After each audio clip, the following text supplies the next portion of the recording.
Hello everyone, welcome to today's show. My name is Spencer Walsh. Thank you so much for joining us here today. And boy, oh boy, do we come on air today with some pretty shocking news. As guess what just happened, folks? In a new Iowa results batch that has just come out, Bernie Sanders has surged to a virtual tie with Buttigieg and extending his popular vote lead to more than 2,500, saying, quote, "We are now on the path to victory." Wow. Says Misty Rebick, the Iowa State Director for the Sanders campaign. New batch of Iowa Democrats. Caucus results showed these early hours. In the early hours, Thursday showed Sanders leading.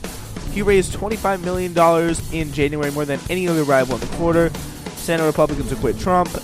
Alexandria Ocasio-Cortez had some interesting thoughts on poverty. Joe Biden's campaign now denying the results and the integrity of the results of the Iowa caucuses. And, guys, Rush Limbaugh just got the Medal of Freedom. So, yeah, that is the state of the world that we're living in today. Great to be with you here on this live morning edition of Newsflash. It's going to be amazing. And imagine my shock when I open up the New York Times Iowa Live results page, and after looking at it last night and seeing 80+% or 95+%, greater than 95% chance for Pete Buttigieg, that little rat, to win the Iowa caucuses. And all of a sudden, what do I see this morning? Coin toss chance between Buttigieg and the boy, Bernie Sanders. Now, 54% win probability. Flip a coin. Buttigieg, 46% probability. Flip a coin. Maybe Sanders. That is the state of this New York Times needle at this point. 97% of precincts supporting Sanders shows Buttigieg by just 3 state delegates, equivalent to 550 and 547, or 1/10 of a percentage point. In the popular vote, in the final alignment of the caucus, Sanders leads Buttigieg 44,753 to 42,235. That's the final vote, the final alignment vote. The one that's a lot more representative of who in the hell actually likes you in Iowa. We think this race is a toss-up with Bernie favored very narrowly, tweeted Times reporter Nick Cohn. So after projecting Wednesday that Buttigieg would very likely emerge victorious from the Iowa debacle, the New York Times drastically changed its prediction following the latest results, giving Sanders again a 54%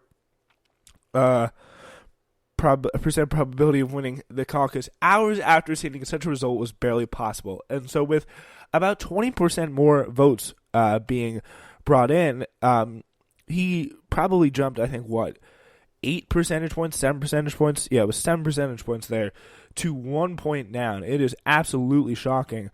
In a campaign memo to supporters on Wednesday, Misty Rebick, Sanders' Iowa State Director, wrote that while delayed to receive the official results from Iowa Democratic Party is deeply frustrating. Trust me, I know. As of now, Bernie Sanders is winning the popular vote in Iowa and is tied with projected national delegates. We are on the path to victory.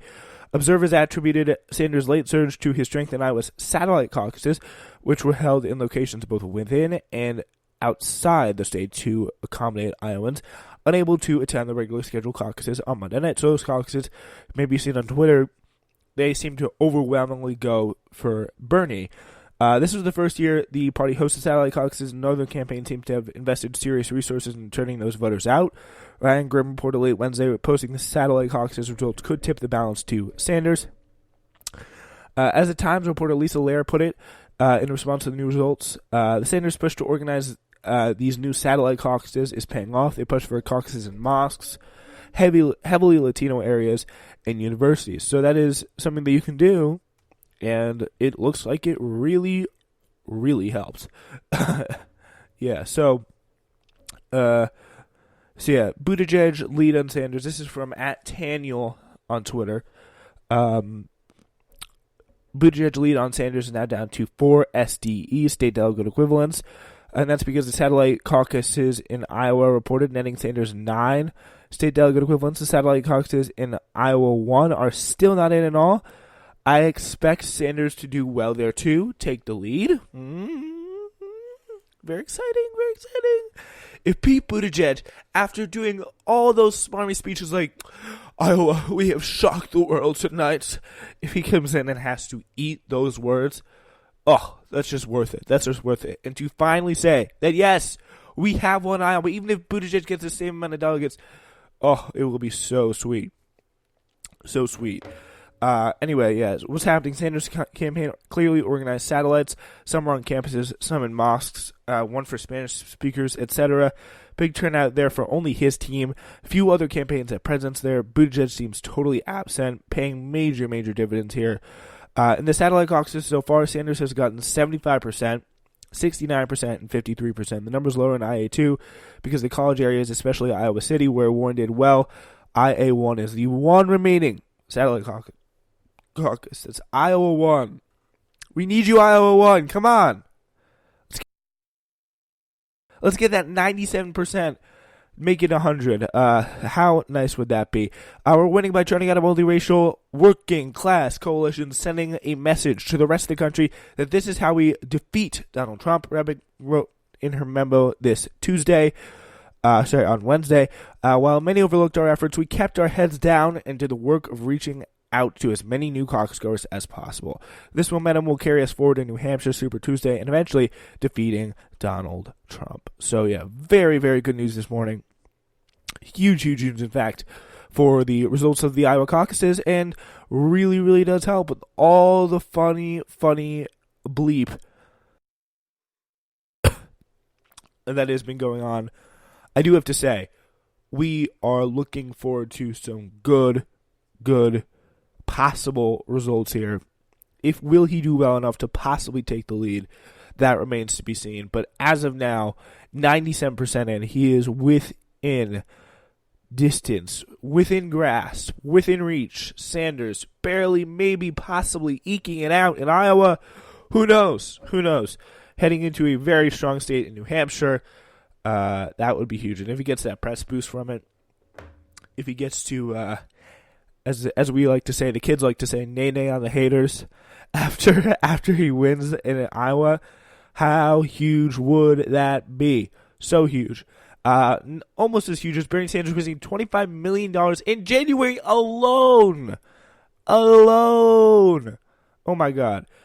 Senator Bernie Sanders raised $25 million in January's campaign said on Thursday, a staggering sum that gives him an enviable financial advantage at a crucial moment for the Democratic primary race. Let's go.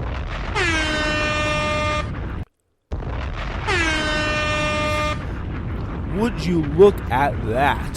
He plans to use the windfall immediately to buy $5.5 million in television and digital ads across 10 states at a time where some of his rivals are shifting or cutting their existing ad reservations. Again, this is probably a pretty good quarter haul for 99.9% of all campaigns out there. But for Bernie, he could do it in just 1/3 of a quarter. 1/3.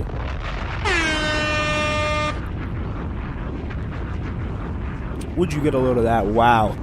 For Sanders' top rivals, the news is likely to be unsettling. Their campaigns are showing all signs of financial strain. Former Mayor Pete Buttigieg has briefly left the campaign trail to raise money, and former VP Joe Biden is taking time next week for a new batch of fundraisers.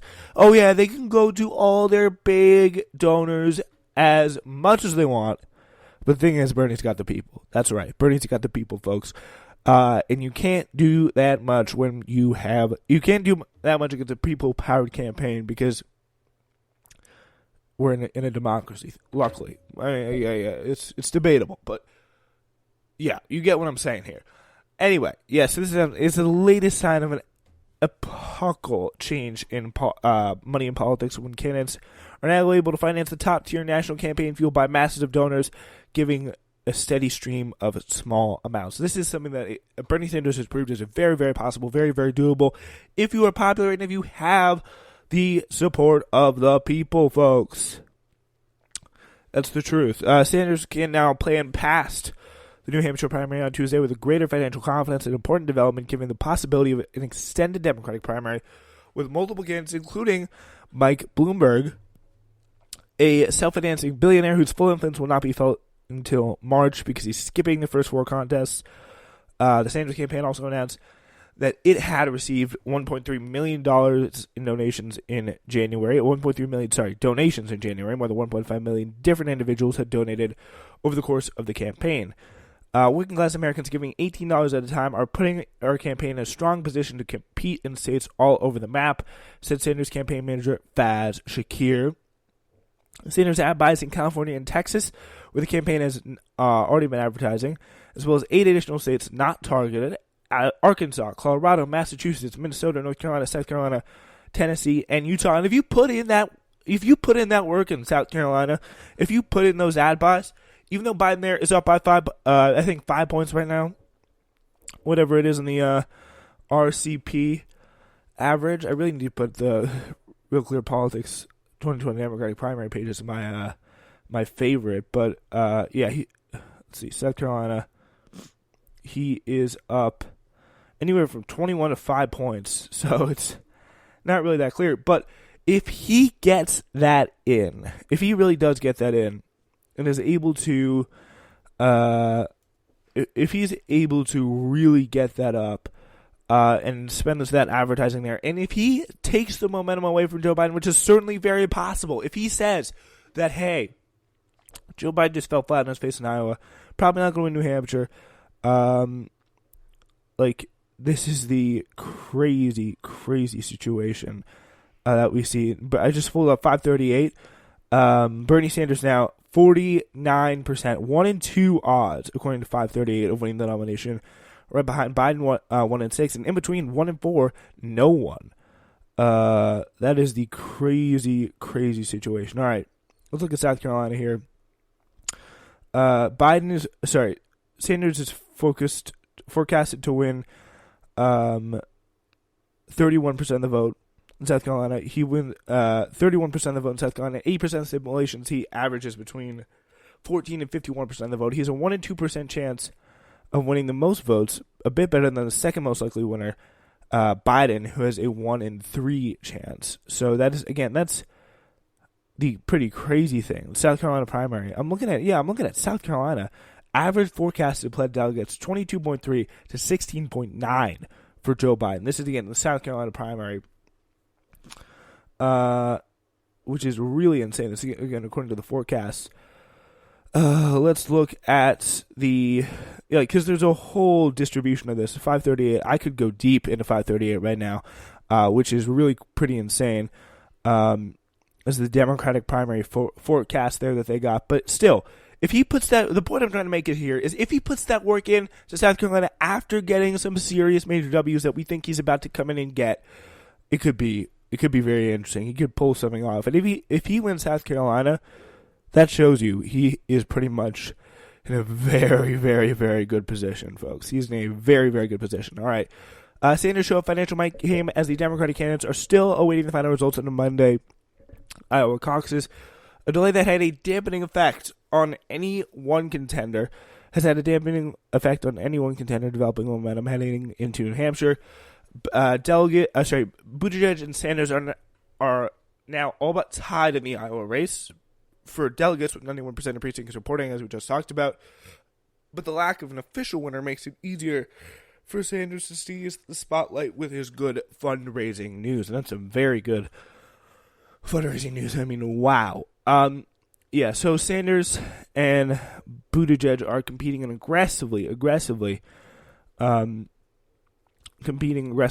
with other candidates for a victory in New Hampshire, while Sanders hopes to establish himself as his liberal frontrunner ahead of Warren, who finished third in Iowa with a repeat of his big win in the state 4 years ago. Some polls have them up at in the margin of 15 points, some like 5, 10, whatever, but 8, I think, is the Real Clear Politics average there. But that is the way it stands in New Hampshire. But despite only having a few days left to campaign for the New Hampshire primary, Buttigieg spent Wednesday night holding an evening fundraiser in New York with another one scheduled for Thursday morning. So he's trying to get that big donor cash, and he's hitting up the wine caves as much as possible. So anyway, a top advisor to Buttigieg, Michael Howe, wrote a thinly veiled post on Twitter suggesting where a Buttigieg-backed super PAC might best spend its funds, and even alluded to a message the campaign would appreciate seeing put on television. So pretty much just